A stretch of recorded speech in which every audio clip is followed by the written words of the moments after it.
En el vídeo donde presentamos el átomo, me alejé un poco de cómo es en el centro de este. Tenemos el núcleo, que es como una pequeñísima fracción del volumen total del átomo, y el electrón, que aunque lo llamemos partículas, puede ser mejor descrito como una zona extendida alrededor del núcleo. Aunque es una partícula, debido al principio de incertidumbre de Heisenberg, en ningún momento podremos decir exactamente dónde se encuentra y cuál es su impulso. Así que, para describirlo como una partícula, es un poco, no sé, es un poco extraño. Y dijimos que la forma en la que describen esta partícula es como una órbita, al igual que los planetas alrededor del Sol. Una órbita sería de esta forma, al igual que la órbita del cometa Halley alrededor del Sol. En vez de esta forma puede ser descrita como una función de probabilidad alrededor del núcleo. Así que, como ya sabes, el núcleo está ahí, donde encontramos una órbita, más concretamente el orbital 1s. De esto hablaremos más tarde en este vídeo. Es como una esfera alrededor del núcleo y realmente esa no tiene límites fijos. Cuando ves a alguien dibujarlo, está diciendo simplemente dónde está el electrón el 90% de las veces y luego cortará los límites, ¿ok? Estará dentro de esta esfera y se pondrá más denso si te colocas en el centro de esta.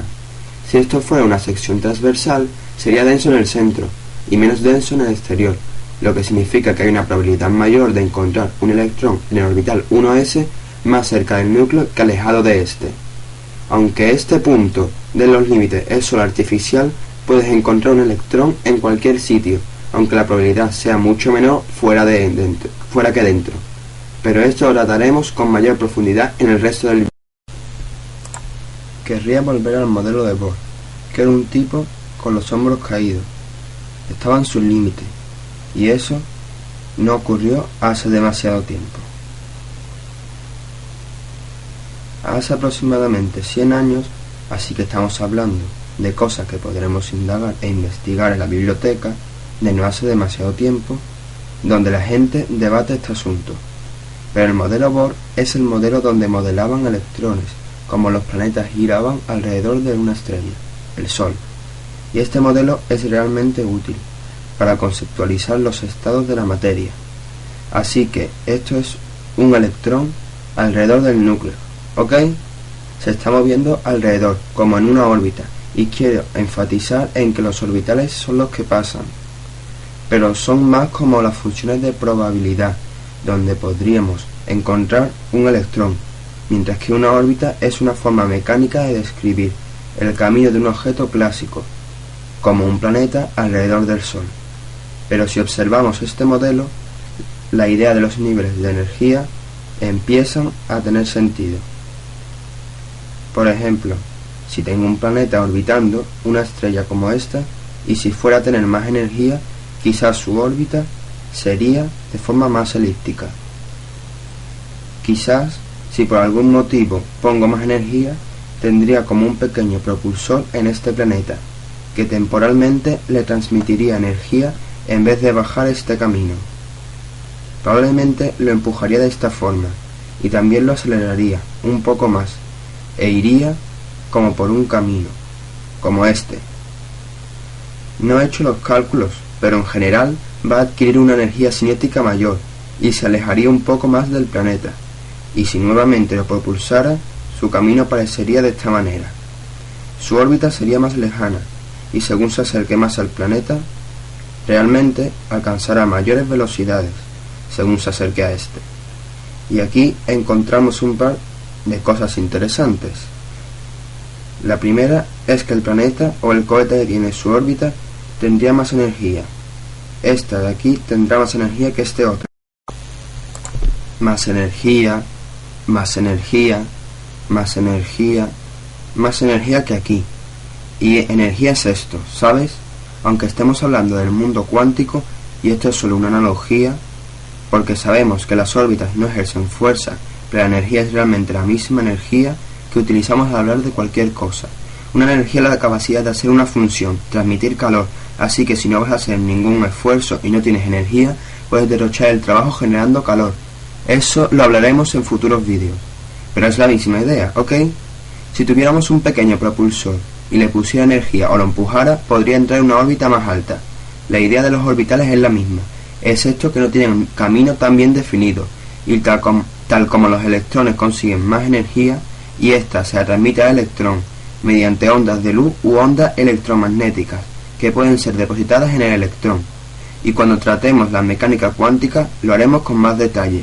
Si viésemos la luz como un grupo de fotones, y un fotón golpeara a un electrón en un estado de cierta energía, repentinamente entraría en un estado de energía mayor, y quizás iría a una probabilidad de distribución, que es como una cáscara alrededor de él, y después de que se excite, que son palabras que escuchamos a los físicos y a los químicos, que dicen mucho pero simplemente significa que la energía fue colocada en un electrón y se convirtió en un estado de energía mayor, y podría quedarse allí, o simplemente volver a un estado de energía inferior.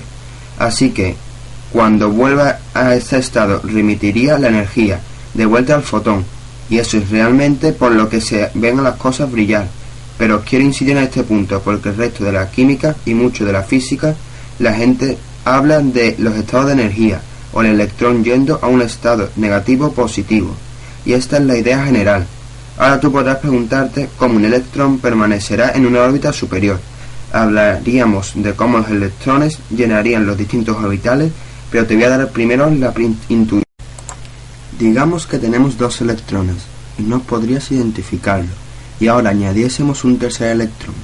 Podríamos decir que el nivel inferior de energía, que es esta esfera de color magenta que acabo de dibujar, se ha llenado porque hay dos electrones allí, y a pesar de ser atraídos por el núcleo, porque el núcleo tiene carga positiva y los electrones carga negativa, está repelido por estos dos electrones, porque las cargas negativas se repelen. Vamos a dejarnos de estos dos electrones y pasaremos al siguiente nivel de energía, y podría adentrarse en ella. Podría ir dentro de esta cáscara de aquí.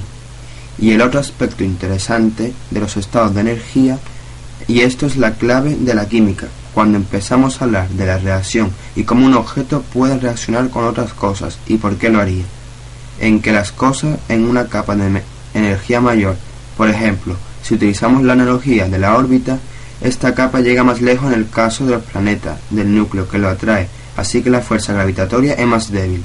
En el caso de los electrones, cuando se alejan más de la capa de energía mayor, la fuerza Coulomb es más débil. Las cargas de las que hablamos sobre los electrones y los protones son las fuerzas de Coulomb, la carga negativa y la positiva, pero se aleja y la fuerza del núcleo es más débil. Son más fáciles de arrancar la energía y pueden darle a otros átomos esta energía, pero hablaremos de esto en las fusiones. Pero quédate con la primera intuición, así que la siguiente pregunta que pudiera surgir es cómo los electrones llenan los diferentes orbitales y cómo son las órbitas. Y he preparado estas gráficas sacadas de Wikipedia. Aquí están los orbitales, aquí están los diferentes orbitales, y hay dos aspectos en cuanto al orbital. Una es la corteza, su energía aquí como n. De esta forma quiero decir que todo encaja. Esta energía de la corteza corresponde a los periodos de la tabla periódica. Así que un periodo de la tabla es literalmente una fila. Así que este es el primer periodo. El primer periodo en la tabla periódica. Aquí. Todo hasta el helio. Primer periodo en la primera fila.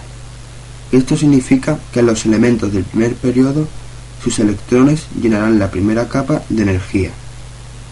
Por ejemplo, el hidrógeno tiene un protón, y todo lo que hagamos adquirirá una carga neutra, así que podremos asumir, como aprendimos en el vídeo anterior, que el número atómico es la cantidad de protones que tiene. Esa es la cantidad de protones que tiene el hidrógeno, y si asumimos que es un átomo neutro, podemos decir que también es el número de electrones. Así que podremos utilizar el número atómico como el indicador de electrones que hay en un átomo neutro. Está en el primer periodo y va a la primera capa de energía, así que el primer electrón va aquí, en la capa 1s. Si quisiéramos escribir la configuración electrónica del hidrógeno, la configuración electrónica está en la primera capa, y hay un solo electrón. ¿Y cómo es la primera subcapa orbital S? Es como una esfera, como si tuviera que dibujar una sección transversal, más densa en el centro y luego se reduce la densidad según va saliendo. En el último vídeo mostramos cómo era la función orbital del helio, oscuro y denso en el medio, y se coloca más disperso y blanquecino según sale afuera. Así que, ¿cuál es la configuración en cada una de sus capas? Y seré más específico en el próximo vídeo porque estoy corto de tiempo. Podemos colocar 2 en cada una de sus configuraciones geométricas de esta, poniendo 2 electrones con más detalle en el futuro. Así que la configuración del helio en su primer periodo es 1s2. Así es la subcapa S del primer periodo, o la primera capa de energía con 2 electrones. Encontramos 2 electrones. Fascinante.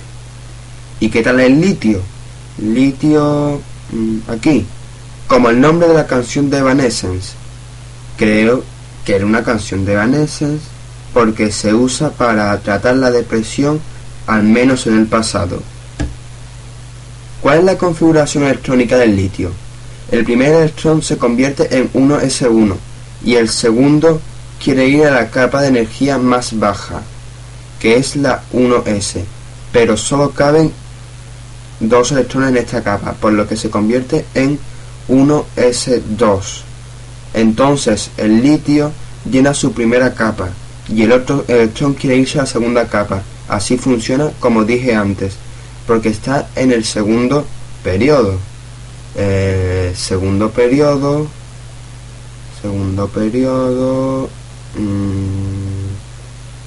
aquí.